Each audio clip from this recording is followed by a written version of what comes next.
Hi friends, మీకు తెలిసి ఉంటుంది ఈ ప్రపంచంలో మనం దేనికైనా విల కట్టగలం గాని ఒక్కదానికి తప్ప, అదే మన మదర్ యొక్క లవ్. అమ్మ ప్రేమ అనేది ఈ ప్రపంచంలో మనం దేనితో పోల్చినా దానికి సరిపోదు. ఇది ఎందుకు చెప్తున్నా అంటే, నేను ఇది రీసెంట్ గా ఎవరో చెప్తుంటే విన్నా.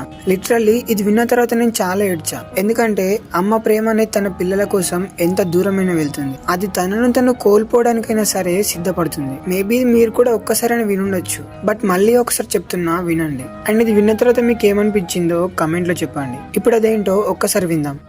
ఒక 17 years అబ్బాయి వాళ్ళ అమ్మతో ఇలా అంటాడు, అమ్మ నా 18th బర్త్డేకి ఏం గిఫ్ట్ ఇస్తున్నావు? అప్పుడు వాళ్ళ అమ్మ అంటుంది, ఎప్పుడైతే నీ 18th బర్త్డే వస్తుందో అప్పుడు వెళ్ళి కబోర్డ్ లో చూడు, దాంట్లో నీ గిఫ్ట్ ఉంటుంది. కొన్ని రోజులకి ఆ అబ్బాయి హెల్త్ పాడైంది. టెస్ట్ల తర్వాత డాక్టర్ ఆ అబ్బాయి అమ్మ నాన్నలతో ఇలా అంటారు, తన హార్ట్ లో హోల్ ఉంది, అతను 2 నెలల కంటే ఎక్కువ బ్రతకలేడు. కొన్ని నెలల తర్వాత అబ్బాయి రికవర్ అయి ఇంటికి వచ్చాడు. అప్పుడు తనకు తెలిసింది తన అమ్మ బ్రతికలేదు అని. తనకి తెలియగానే తను వెళ్లి ఆ కబోర్డ్ ఓపెన్ చేసి చూశాడు. అక్కడ ఒక గిఫ్ట్ ఉంది. అతను ఫాస్ట్ గా గిఫ్ట్ ని ఓపెన్ చేస్తే అందులో ఒక లెటర్ దొరుకుతుంది. ఆ లెటర్ లో ఇలా రాసింది, మై డియర్ సన్, నువ్వు ఒకవేళ ఈ లెటర్ చదువుతూ ఉంటే నువ్వు హెల్త్ గా ఉండుంటావు. నీకు గుర్తుందా, ఎప్పుడైతే నీకు హెల్త్ బాగాలేదో అప్పుడు నిన్ను హాస్పిటల్ కి తీసుకెళ్లాం. డాక్టర్ చెప్పారు నీ హార్ట్ లో హోల్ ఉంది అని. అప్పుడు నేను చాలా ఏడ్చాను అండ్ ఆ రోజు డిసైడ్ అయ్యాను నా హార్ట్ నీకు ఇస్తా అని. గుర్తుందా, ఒకరోజు నువ్వు నన్ను అడిగావు, అమ్మా నా 18th బర్త్డేకి నువ్వు ఏం గిఫ్ట్ ఇస్తావని. బేటా, నేను నీకు నా హార్ట్ ఇస్తున్నా, దాన్ని ఎప్పుడైనా జాగ్రత్తగా చూసుకో. ఫ్రెండ్స్, ఒక అమ్మ ఎందుకు చనిపోయింది? ఎందుకంటే తన కొడుకుని బ్రతికించగలనని. వాళ్ళలో అమ్మ లాంటి పెద్ద మనిషి ఇంకెవ్వరికి ఉండదు.